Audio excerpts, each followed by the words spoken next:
Naranasan niyo bang maimbitahan ng isang kaibigan sa kanilang tahanan? Maybe it is a celebration or birthday party or a simple occasion. And then, pagdating mo sa kanilang tahanan, ang tahanan nila ay makalat, may mga alikabok, may mga madudumi.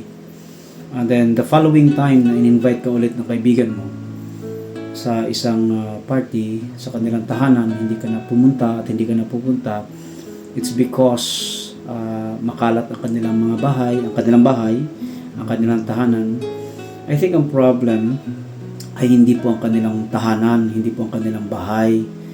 Ang problem po is not their house, the problem is your heart, is our heart.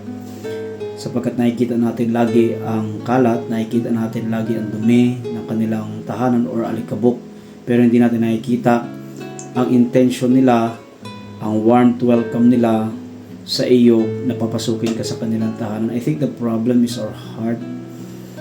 Ganoon ang nangyayari mga kapatid sa lipunan natin ngayon, that we always looking at lagi natin nakikita ang mali ng iba, lagi natin nakikita ang kalat ng iba, lagi natin nakikita ang dumi at alikabok ng iba rather than their warm to welcome sa buhay mo. So, para sa akin, we need to check our hearts. We need to check kung ano ba yung nasa ating mga puso.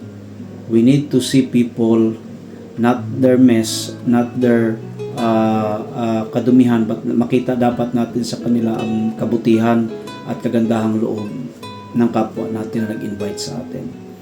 God bless us all.